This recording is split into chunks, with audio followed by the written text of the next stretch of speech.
నమస్కారం స్వామి. నమస్కారం స్వామి. మీరు ఏ పని మీద వచ్చారు? మాకు సంతానం కోసం మీ దగ్గరికి వచ్చాం స్వామి. ఆ? ఆ? నీ గొంతేంది అలా ఉంది? చిన్నప్పుడు గోళీలు మింగాను స్వామి, అందుకే అలా ఉంది.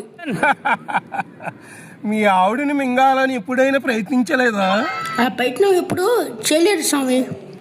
ఓహో, ఇంతకు నువ్వు ఏం పని చేస్తావు? పగలంతా పామాయిలు అమ్ముతాను, రాత్రి అయ్యాకి నిద్రపోతాను. ఛీ, ఒరే పొరుకుడా! ఇంకేం చెయ్యాలి స్వామి?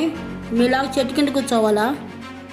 మనిషి అయి పుట్టిన తర్వాత ఒక ముద్దు ముచ్చట ఉండాలిరా. బీడి భూములు కాడ దున్నాలిరా. మీ భాష నాకేం అర్థం కావట్లేదు స్వామి. ఒరే మూర్ఖుడా, పగలంతా తిరుగుతూ రాత్రిలో నిద్రపోతే పిల్లలు అలా పుడతారురా. ఓం భూం భూం హు. అయ్యో అయ్యయ్యో, ఏమైందండి? ఏమైంది స్వామి?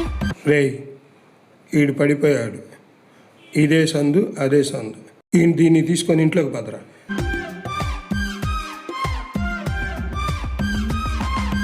సావే నేను ముందు. రేయ్, నేను రా ముందు. సావే నేను కుర్రాడిని. రేయ్ శిష్య, నీకంటే ఎక్కువ నాకు అనుభవం ఉందిరా. ఏంటి స్వామి, మా ఆయన ఇలా పడిపోయాడు, కొట్టుకుంటున్నాడు? భక్తురాలా, మీ ఆయన నిద్రపోతున్నాడు అంటున్నాడు కాబట్టి నిద్రలోకి పంపించాను. నువ్వు ఇంట్లోకి పద. ఈ పని మేము చూస్తాం. నీకు ఎప్పుడైనా కడుపులో నొప్పి వచ్చిందా? వచ్చింది స్వామి. ఇక్కడ ఎప్పుడైనా వచ్చిందా? అబ్బా స్వామి, చక్కలగిలి పడుతుంది స్వామి. అలా టచ్ చేయమాకండి స్వామి. ఏంటి స్వామి మరీ మీరును? వదలండి స్వామి, వదలండి స్వామి. ఏంటి మరీ మీరును? ప్లీజ్ స్వామి, ప్లీజ్. అసలైన టచింగ్ ఇదే. ఎన్నిసార్లు చెప్పాలి స్వామి టచ్ చేయొద్దని? చక్కలిగిలి పుడితేనే చిన్న శిశువుడు పుడతాడు. మా ఆయన గిలిగిలా కొట్టుకుంటూ ఏం చేస్తున్నాడో స్వామి. ఏదన్నా చేస్తేనేగా చిన్న చిగురు చిగురిచ్చేది. అంతేనంటావా స్వామి? సరే కానిచ్చే.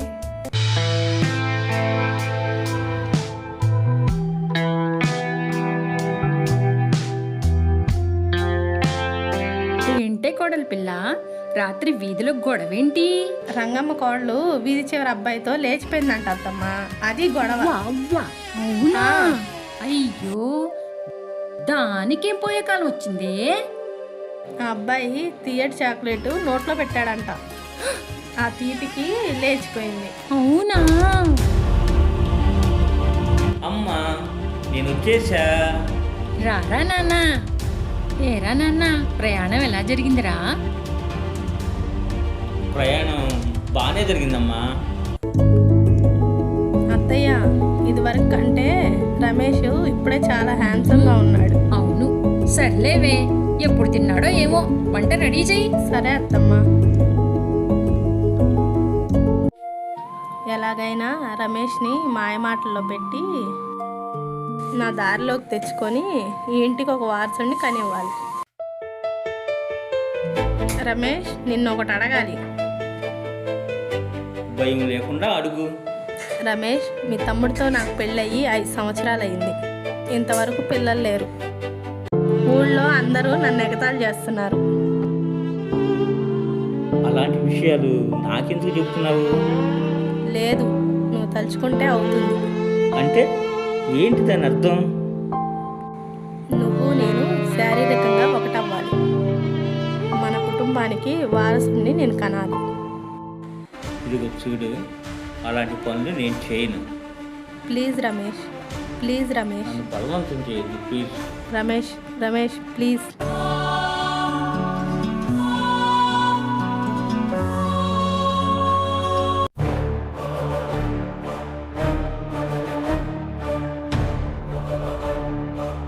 రే రమేష్, ఏంట్రా పళ్ళు? పశువుల్లాగా ప్రవర్తించడానికి సిగ్గులేదురా? ఇంటి గుట్టు ఈశ్వరుడికి కూడా తెలియదంటే ఇదేనేమో. మీ ఇద్దరి మధ్య ఎన్నాళ్ళ నుంచి జరుగుతుందిరా ఈ వ్యవహారం? మన ఇంటికి వారసుడు కావాలని నేనే బలవంతం చేశాను అత్తయ్య. ఇట్లాంటి విషయం ఇంకొకసారి జరిగిందంటే నిన్ను ఇంట్లో కూడా రానివ్వను. పో, బయట పో. అమ్మా సరదా గారు రండి లోపలికి.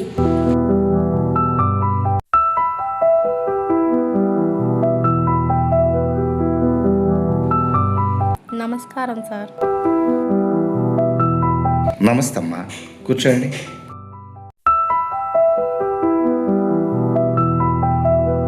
పేరేమిటమ్మా? నా పేరు శారద అండి. మీ పేరేమిటండి? నా పేరు శ్రీనివాస్ అండి. మీకు పెళ్ళయ్యి ఎన్ని సంవత్సరాలు అవుతుంది? 5 సంవత్సరాలు అవుతుంది డాక్టర్. సరే, ఈరోజు మీరు నా దగ్గరికి ఎందుకు వచ్చారో నాకు అర్థమైంది. టెన్షన్ పడద్దు, ఇది చాలా ప్రాముఖ్యం. మనం కలిసి మాట్లాడుకుందాం, ఓకేనా? అలాగేనండి. మిమ్మల్ని కొన్ని ప్రశ్నలు అడగాలి, మీరు తప్పుగా అనుకోవద్దు. అలాగే సార్. శారదా గారు, మీకు పీరియడ్స్ రెగ్యులర్గా వస్తున్నాయా? మీకు హార్మోన్ సమస్యలు లేక సర్జరీలు ఏమైనా ఉన్నాయా? లేదండి, కానీ 2-3 నెలలకు ఒకసారి లేట్ అవుతుంది. శ్రీనివాస్ గారు, మీకు స్మోకింగ్ కానీ లేక డ్రింకింగ్ కానీ ఏమైనా అలవాట్లు ఉన్నాయా? స్మోకింగ్ డ్రింకింగ్ అలవాటు లేదు సార్. ఇప్పటి వరకు ట్రీట్మెంట్ తీసుకున్నారా? పోనీ ఏమైనా టెస్టులు చేయించుకున్నారా? ఒకసారి హోమియోపతి ట్రై చేశాను సార్, మందులు సరిగా వాళ్ళ. మీ ఇంట్లో వాళ్ళ ప్రెషర్ ఏమైనా ఉందా?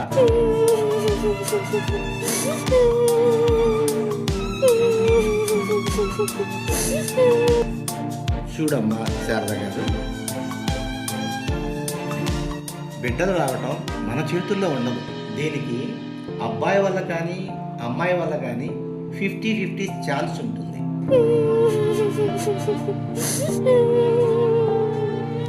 సరే సార్.